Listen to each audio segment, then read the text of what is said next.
नमस्कार मित्रों, आप सभी को नई जिंदगी चैनल पर दिल से स्वागत है।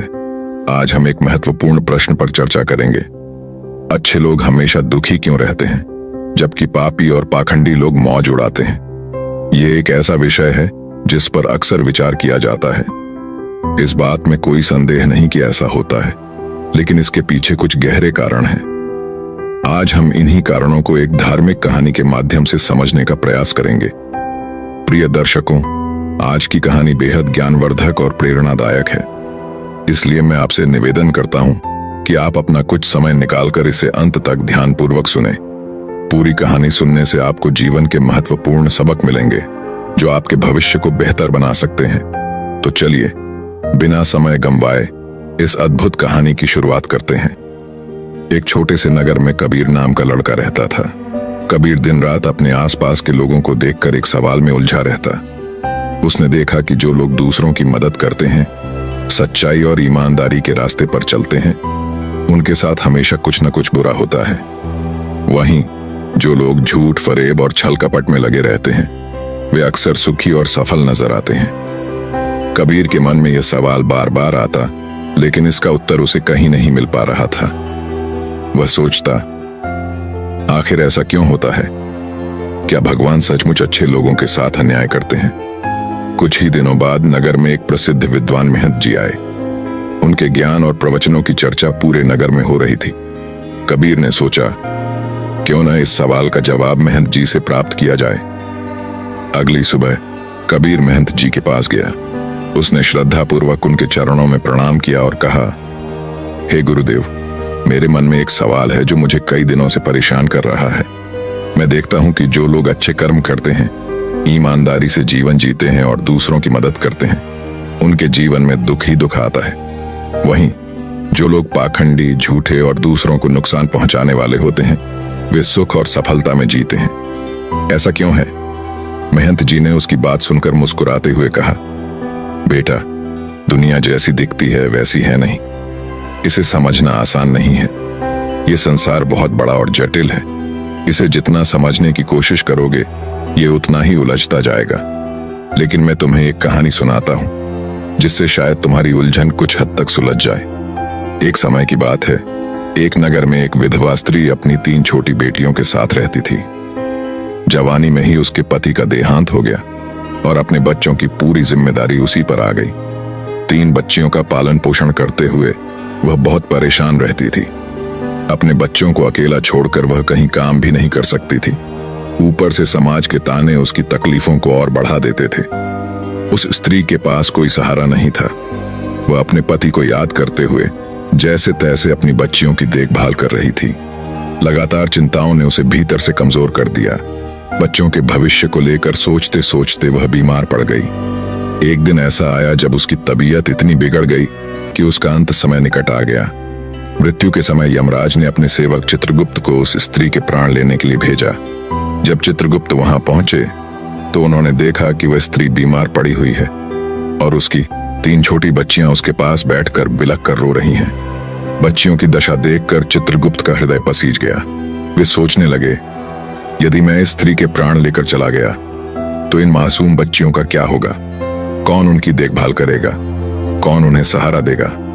ये सोचते सोचते चित्रगुप्त का मन विचलित हो गया। कुछ समय तक विचार करने के बाद उन्होंने निर्णय लिया कि वे उस स्त्री के प्राण लिए बिना ही यमलोक लौट जाएंगे।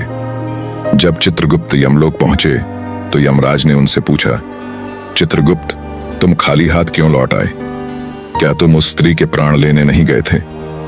चित्रगुप्त ने सिर झुकाकर उत्तर दिया, हे स्वामी, क्षमा करें, मैं चाहकर भी उस स्त्री के प्राण नहीं ले सका।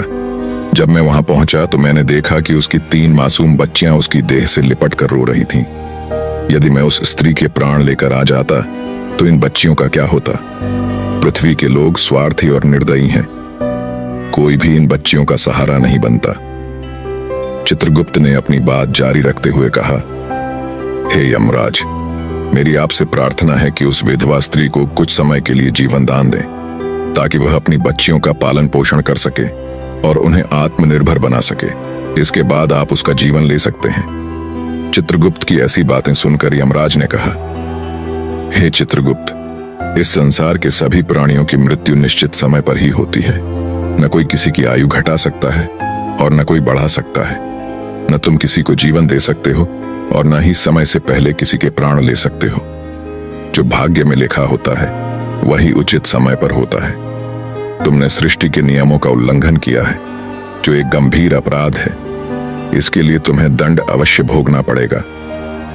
यह सुनकर चित्रगुप्त ने हाथ जोड़कर यमराज से पूछा, हे प्रभु, मेरा अपराध क्षमा करें, किंतु मेरा उद्धार कब और कैसे होगा? यमराज ने गंभीर स्वर में कहा, तुम्हें अब पृथ्वीलोक पर मनुष्य रूप में जन्म लेना होगा और अपने इस अपराध का दंड भोगना होगा। वहां जाकर जब तुम 3 बार अपनी मूर्खता पर खिलखिलाकर हंस लोगे, तभी तुम्हारा उद्धार होगा। इतना कहकर यमराज ने चित्रगुप्त को पृथ्वी पर धकेल दिया। चित्रगुप्त ने खुद को धरती पर नग्न अवस्था में पाया। मृत्यु लोक के नियमों के अनुसार जब कोई मनुष्य जन्म लेता है तो वह वस्त्र विहीन होता है। ठंड से ठिठुरता हुआ वह सड़क के किनारे पड़ा था। उसी समय एक मोची वहां से गुजर रहा था। वह ठंड से बचने के लिए अपने बच्चों के लिए कपड़े खरीदने निकला था।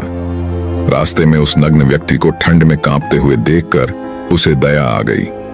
उसने अपने बच्चों के लिए कपड़े न खरीदकर उस व्यक्ति के लिए कपड़े और कंबल खरीद दिए। मोची ने चित्रगुप्त को कपड़े देते हुए कहा, भाई, ठंड में इस तरह पड़े रहोगे तो जान नहीं बचेगी। ये कपड़े और कंबल लो। चित्रगुप्त ने कृतज्ञता से कहा, हे भाई, आपने मेरे लिए इतना बड़ा उपकार किया है, किंतु मेरा न कोई परिवार है, न कोई घर और न ही भोजन का साधन। मैं अब कहां जाऊं? मोची ने कहा, भाई, यदि ऐसा है तो मेरे साथ चलो, मैं तुम्हें भोजन और काम दिलाने की व्यवस्था कर दूंगा।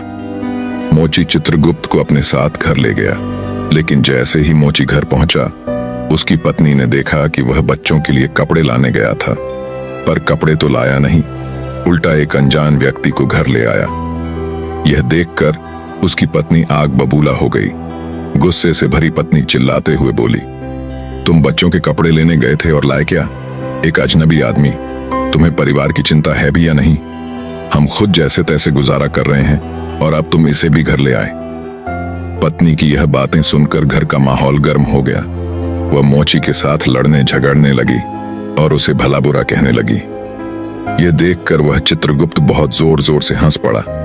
चित्रगुप्त को हंसता हुआ देखकर मोची ने हैरानी से पूछा, भाई, तुम हंस क्यों रहे हो? ऐसा क्या देख लिया तुमने? चित्रगुप्त ने मुस्कुराते हुए कहा, भाई, मेरी हंसी का रहस्य मैं अभी नहीं बता सकता, समय आने पर सब कुछ बता दूंगा। इसके बाद चित्रगुप्त मोची के घर पर रहने लगा और उसने मोची का सारा काम सीख लिया। वह सुंदर जूते बनाने लगा। धीरे धीरे मोची के जूते पूरे राज्य में प्रसिद्ध हो गए। बड़े बड़े राजा महाराजा भी उसके जूते खरीदने आने लगे। मोची का भाग्य ऐसा चमका कि उसके घर में धन की कोई कमी नहीं रही। एक दिन राजा का एक सिपाही कीमती चमड़ा लेकर मोची के पास आया और बोला, सुनो मोची, हमारे महाराज इसी चमड़े से बने जूते पहनना चाहते हैं। ये चमड़ा बहुत अनमोल है, ध्यान रहे कि इससे बेहतरीन जूते बनाओ, यह खराब नहीं होना चाहिए। सैनिक चमड़ा देकर चला गया। मोची ने चित्रगुप्त को समझाया, देखो, ये महाराज के जूते हैं, इसमें कोई गलती मत करना, इस चमड़े से जूते ही बनाना। अगर चप्पल बना दी तो राजा बहुत नाराज हो जाएंगे और हमें कठोर सजा मिलेगी। मोची के बार बार समझाने के बावजूद चित्रगुप्त ने जानबूझकर उस चमड़े की चप्पल बना दी। जब मोची ने चप्पल देखी तो उसकी सांसें फूलने लगीं। वह चित्रगुप्त पर चिल्लाया, तूने क्या कर दिया? मैंने तुझसे बार बार कहा था कि जूते बनाने हैं, लेकिन तूने चप्पल बना दी। अब राजा हमें नहीं छोड़ेगा, हमारा पूरा परिवार मारा जाएगा। मोची का गुस्सा देखकर चित्रगुप्त खिलखिलाकर हंसने लगा। यह देखकर मोची गुस्से से बोला, अरे मूर्ख आदमी, सारा काम बिगाड़कर अब हंस रहा है। चित्रगुप्त ने शांत स्वर में कहा, देखो, राजा का सिपाही जूते लेने आ रहा है। यह सुनते ही मोची के होश उड़ गए। उसने डरते डरते देखा कि सैनिक पास आ रहा था। मोची के हाथ पैर कांपने लगे। जैसे ही सैनिक पास आया, उसने कहा, हे मोची, कल मैं जो चमड़ा देकर गया था उससे जूते मत बनाना। महाराज का देहांत हो गया है। यहाँ की परंपरा है कि अंतिम क्रिया में मरने वाले को चमड़े की चप्पल पहनाई जाती है, इसलिए चप्पल बना देना।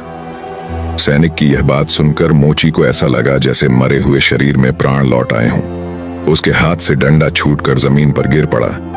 उसने चित्रगुप्त के पैर पकड़ लिए और माफी मांगते हुए कहा, भाई, तुमने मेरी जान बचा ली, मुझे माफ कर दो।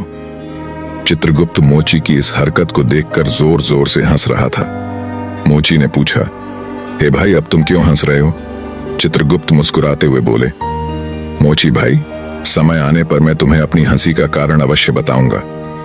अगले दिन मोची की दुकान पर 3 नौजवान लड़कियां एक बुढ़िया के साथ आईं। वे तीनों लड़कियां अपनी शादी के लिए जूते का नाप देने आई थीं। चित्रगुप्त ने लड़कियों को देखते ही पहचान लिया। उन्होंने मन ही मन सोचा, यह वही लड़कियां हैं जिनकी मां के प्राण मैंने उस समय नहीं लिए थे। उसी कारण मैं यहां सजा भोग रहा हूं। लेकिन ये तो अब जवान हो चुकी हैं और सुंदर भी हैं, किसी अच्छे घराने से लग रही हैं। तभी चित्रगुप्त ने बुढ़िया से पूछा, हे माता, ये तीनों कन्याएं कौन हैं? बुढ़िया बोली, बेटा, इनकी मां बचपन में ही चल बसी थी। इनके पास कोई सहारा नहीं था तो मैंने इन्हें अपने पास रख लिया। मेरे पास करोड़ों की दौलत है, लेकिन दुर्भाग्य से मेरा कोई अपना नहीं है। इसलिए मैंने इन्हें पढ़ाया लिखाया और अब इनकी शादी ऊंचे घरानों में करने जा रही हूं। यह सुनकर चित्रगुप्त सोचने लगे, परमात्मा जो करता है अच्छा ही करता है। यदि उस समय इनकी मां नहीं मरी होती तो ये तीनों गरीबी और भूखमरी में अपना जीवन बिताती। लेकिन आज ये बुढ़िया इन्हें करोड़पति बना चुकी है और इनकी शादी भी बड़े घरों में होने जा रही है। सच में भगवान की योजना मनुष्य से कहीं बेहतर होती है। यह सोचकर चित्रगुप्त अपनी तीसरी मूर्खता पर जोर जोर से हंसने लगे। मोची ने पूछा, हे भाई, अब तुम किस लिए हंस रहे हो? कृपया अपनी हंसी का रहस्य बताओ। चित्रगुप्त ने कहा, हे भाई, मैं तुम्हें अपनी हंसी का कारण बताता हूं। मैं चित्रगुप्त हूं। जब ये तीनों लड़कियां छोटी थीं तो इनकी मां की मृत्यु निकट आ गई थी।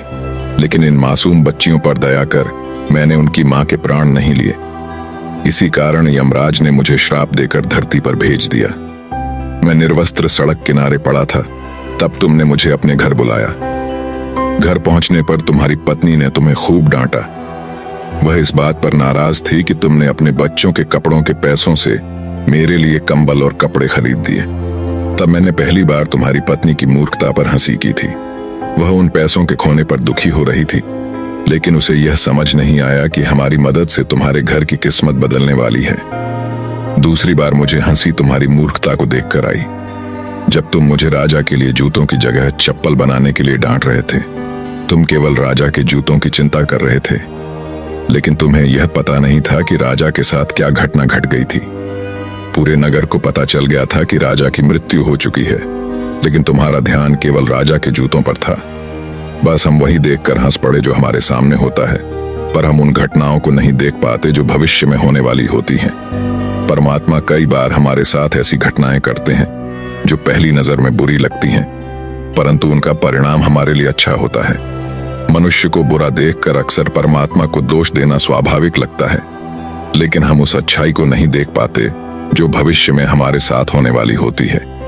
कई बार हमारे साथ अच्छा होता है, लेकिन भविष्य में उसका बुरा परिणाम भी हो सकता है। हर घटना के साथ अच्छा और बुरा दोनों परिणाम जुड़े होते हैं। हमें हर परिस्थिति को समय की होनी मानकर स्वीकार करना चाहिए। ईश्वर जो भी करते हैं उसके पीछे उनकी भलाई की योजना छिपी होती है। प्रिय दर्शकों, अब हम आपको बताते हैं कि अच्छे लोग अक्सर दुखी क्यों रहते हैं। दोस्तों, अच्छे लोगों के साथ बुरा इसीलिए होता है क्योंकि उनके जीवन में बाद में कुछ बड़ा और अच्छा होने वाला होता है। वही जब मनुष्य के साथ बुरा होता है तो वह ईश्वर की शरण में जाता है, ईश्वर का नाम स्मरण करता है, जिससे उसके सारे पाप और दोष मिटने लगते हैं। ईश्वर की भक्ति ही मोक्ष का सच्चा मार्ग है और केवल अच्छे लोगों को ही बार बार ईश्वर की भक्ति का अवसर मिलता है। मित्रों, इस कहानी से हमें यह शिक्षा मिलती है कि ईश्वर की कोई भी योजनाएं सदैव हमारी भलाई के लिए होती हैं, भले ही वे पहली दृष्टि में बुरी लगे। मनुष्यों की दृष्टि सीमित है, वह केवल वर्तमान को देखता है, लेकिन ईश्वर संपूर्ण भविष्य को देखते हुए निर्णय लेते हैं। जब हमारे साथ बुरा होता है तो हमें धैर्य रखना चाहिए और अपने कर्मों पर विश्वास बनाए रखना चाहिए। कई बार हमारी कठिनाइयां हमारे चरित्र को मजबूत करती हैं और हमें ईश्वर की भक्ति के करीब लाती हैं। सच्चे भक्तों को ही ईश्वर के प्रति समर्पण का अवसर बार बार मिलता है। जो लोग अच्छे होते हैं वे कठिन समय में ईश्वर का स्मरण करते हैं, जिससे उनके सभी पाप मिट जाते हैं। ईश्वर की भक्ति ही मोक्ष का सच्चा मार्ग है, इसलिए हमें हर परिस्थिति में ईश्वर की बनाई गई योजना पर विश्वास रखना चाहिए। दोस्तों, आपको इस कहानी के माध्यम से क्या सीखने को मिला, कमेंट करके अवश्य बताएं। अगर कहानी आपको अच्छी लगी है तो लाइक और शेयर करके नई जिंदगी चैनल को जरूर सब्सक्राइब करें, क्योंकि ऐसी ज्ञानवर्धक कहानियां आपको मेरी वीडियो पर हर रोज सुनने को मिलेंगी। कहानी के अंत तक बने रहने के लिए आप सभी दर्शकों को दिल से नमन। मिलते हैं अगले वीडियो में एक और नई कहानी के साथ। तब तक के लिए धन्यवाद।